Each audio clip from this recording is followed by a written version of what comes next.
not about how many swings you get at a certain station. And one of the things what I'd like to do with Coach Mack is I want to take this session so that we can send the drills to every one of the families so that you can follow up with the teachers. So that everybody will have this to review.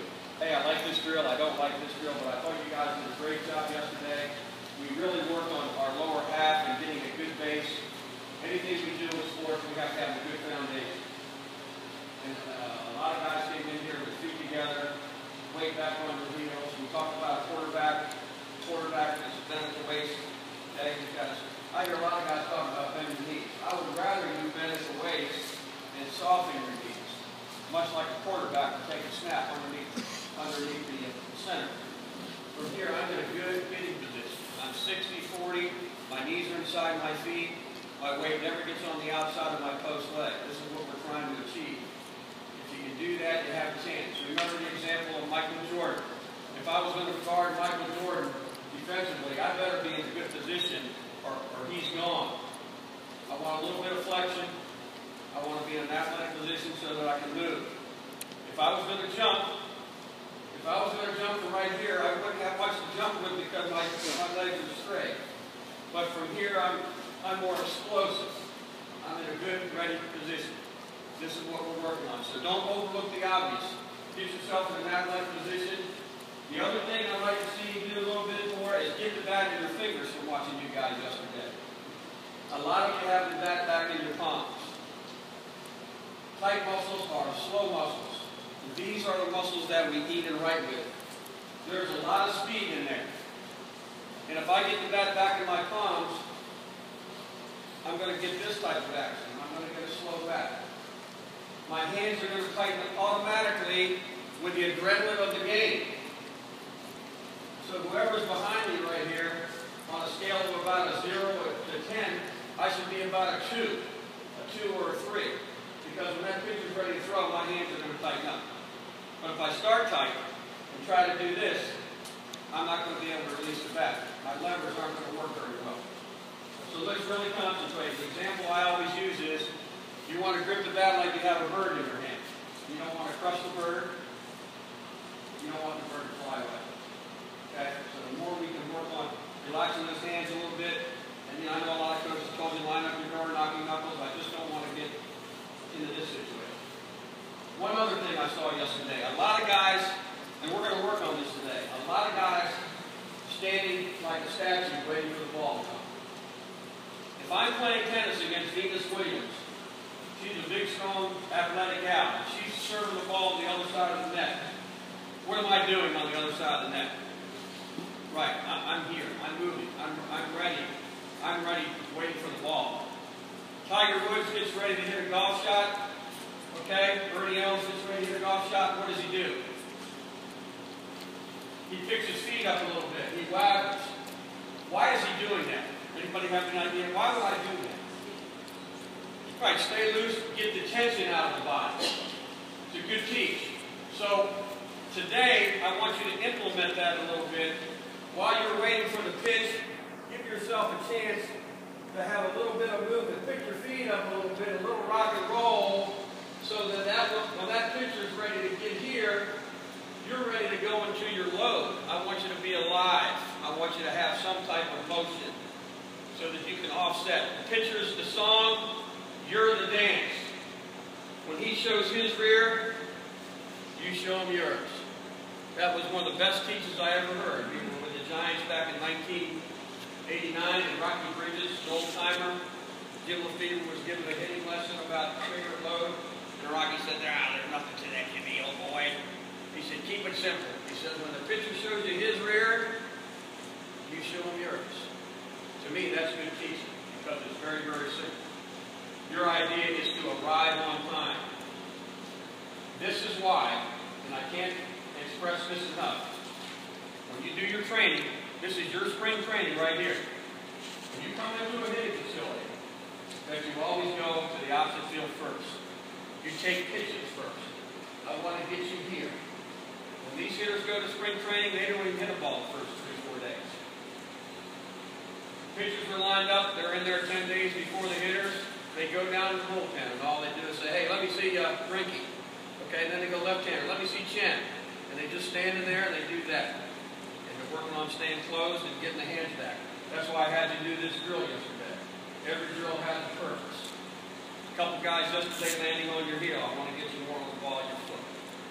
Just like if I was going to go in a pool, swimming pool, and I don't know if it's hot or cold, or in the shower. I'm going to just kind of touch those waters a little bit.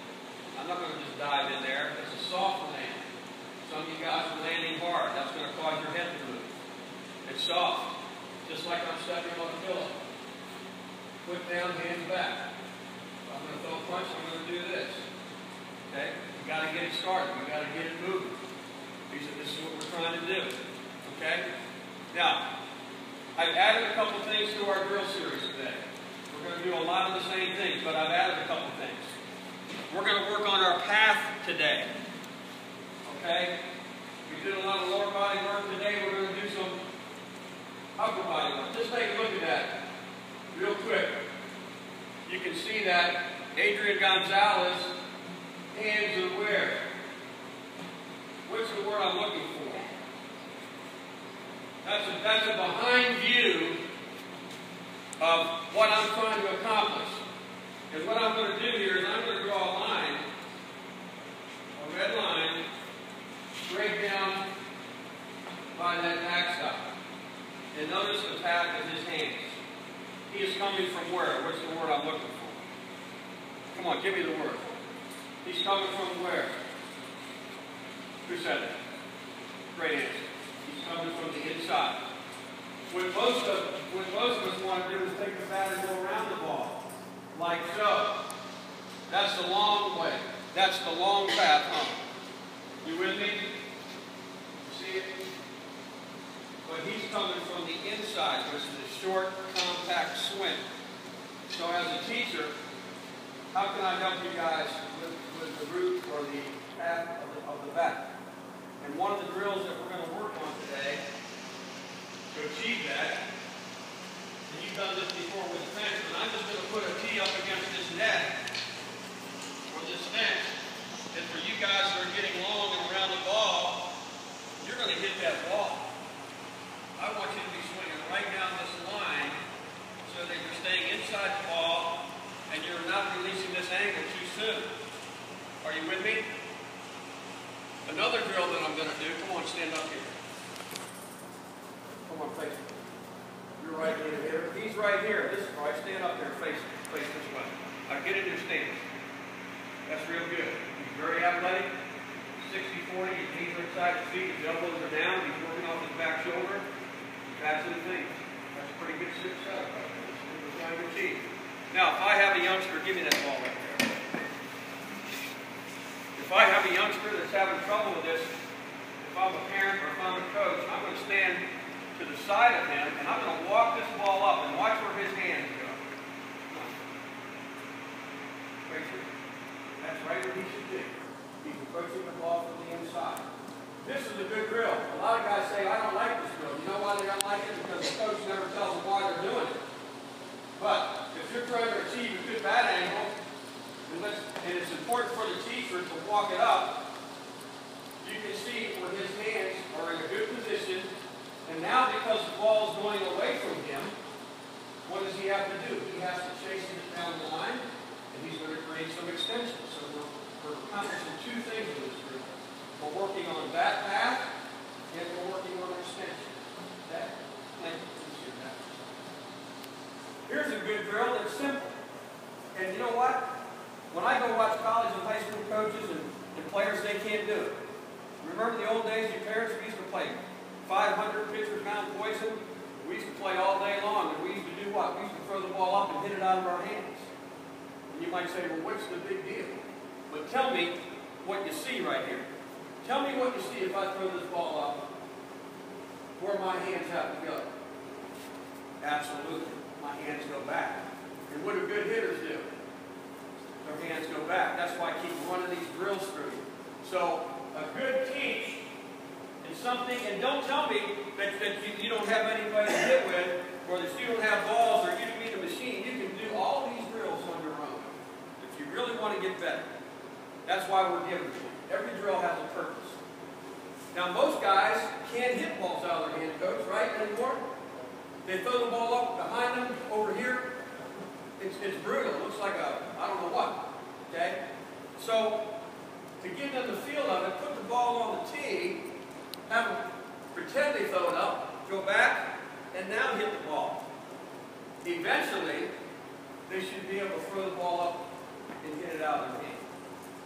As simple a drill as that is, because the ball is going so slow, you as the hitter, you have to wait for the ball, which means your body doesn't get too quick.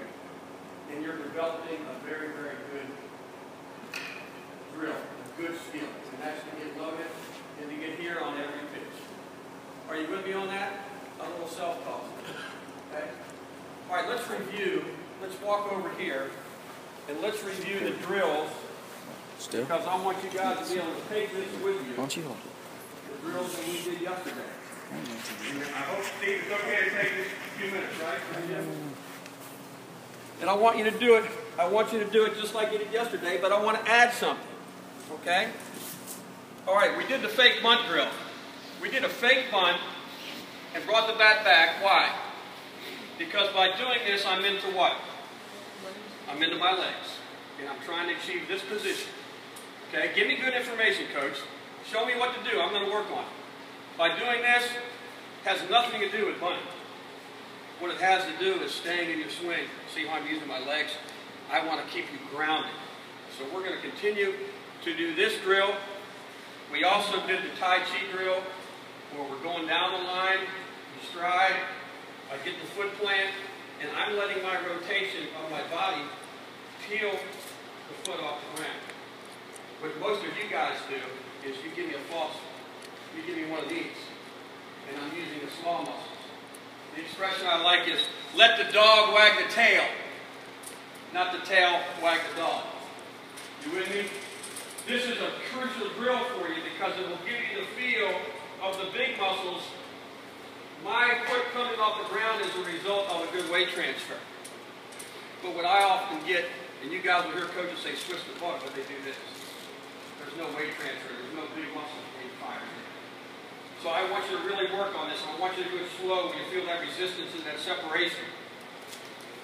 And for you guys that need a little bit of strength, a drill that I like to do is I'll put up any kind of ball depending on your size, depending on how a basketball for older guys, a little softer ball for the little guys.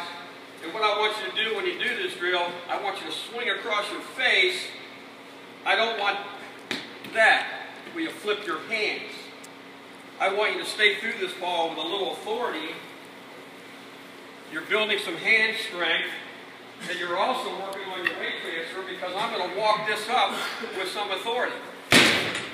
That's what I want. Notice the weight transfer. Notice that I'm going forward. A lot of you guys went backwards when you swung. So what do? And I want you to work on this today.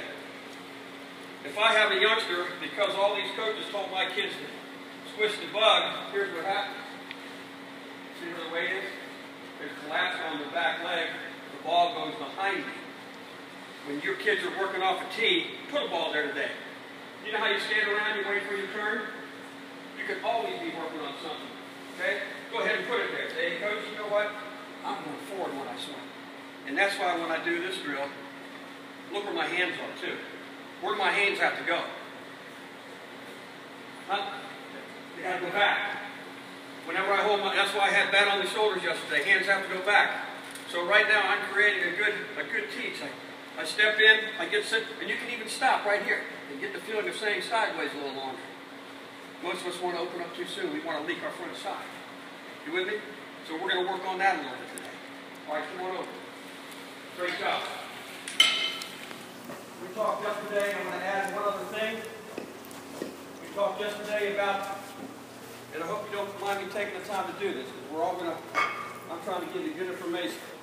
The first couple guys came in here, this is what I got. Throw the frisbee. I got this. Okay? I'm hitting on top of my legs. I want you to hit where? What's the word? Into. I want you to hit into your legs. A couple guys got up here and you kind of half-assed it and you gave me one of those, right? I want my weight distribution. I want my knees inside my feet. I want to get my load and I get my foot down. And I want to pump it a couple times. 2, I want to feel this. I want to feel that I'm using the ground forces. How do you think these women golfers are hitting the ball 300 yards? It's not because of the upper body. It's because they're using their whole body. They're using their legs. They're hitting from the ground up. This is what we're trying to achieve. Okay? We also did, come out here, Max. Stand up there. Like you're going to hit with your back. Take your back. Come on over this way closer. All right, Max, give me your bat. Now, yesterday I asked guys, how are you going to move that bat? And most of them do the wrong way. Just pull it. Most of them just pulled with their hands, very lightly. But what I want Max to do is crack that front knee. Go ahead, tug of war, and pull it. Good. So I'm trying to achieve this. Come on up. Hold this one. This is what I got yesterday. I got this with the hands. But I want, hold on to it. Come on with me. I want that. I want this, where I go from a flex to an extension. Kids have never felt that. This is what I'm trying to achieve. Last drill for kids that grip the bat too tight, and you have to be sure that maybe do this in the outfield where there's nobody around. If I have a kid in our instructional league or in Dominican Republic in our academy that's gripping the bat too tight, I'll take them out and I'll make them throw bats. You cannot grip a bat tight if you're going to throw it. So the drill would go something like this. Regular bat, I'm just right here, he gets in a stance and I just have him do that. That will teach a youngster to relax his hands and to be a little softer with his hands where he's not doing this. Be careful when you do this that you're in an area that's safe. Okay, but this is a great drill. Be careful when you're doing this today. But I want to give you the feel of loose and independent hands. I get to my stride and I do that. Okay? All right, next drill. We're almost done. Come on over. We did this yesterday. We worked on our numbers. I want you to still work on your numbers. Option field first. But here's what I want to add. I want to add a yes/no to this drill. Here's what it looks like. I'm going to walk it up, and my partner, Steve, come on over, is going to call yes or no. I don't know if this is a swing or a take. Look, once again, I have to take my hands back. I'm here, and I'm in my position, stepping to hit rather than stepping and hitting at the same time. So it's going to, and I want to think I'm swinging. So it's going to look like this. No. No. Okay. Good take. Good take. Where did I take this pitch? In my legs. Good hitters, remember. Good hitters take pitches in their legs. All right, let's do it again. I'm thinking swing. You guys have to time it up with it. Yes. Yes, I'm ready, man. I'm swinging. All right, do it again. Watch what I do. I step with my back foot. No. No. Okay, good. I have the body control to stay back. Very challenging drill. But it's a good drill because you can't rush through this. Your load has to be under control. Okay, here again, we're going to do the short bats again. Okay? I talked about the Yankees using 27, 28, 30-inch bats so that you stay connected better. Okay? You will engage your core a little more readily when you do that. We're going to do the same bounce hit drill over here, but we're going to take one once in a while so that I always get to here. Okay? I think that's about it, Steve. Let's go to work today. And the other thing, while this guy's hitting over here, the other guy, we did our throwing drills yesterday. Don't stand around. Get on the side. I'm throwing. I'm hitting. I'm throwing. That's a good drill for a hitter. Believe it or not.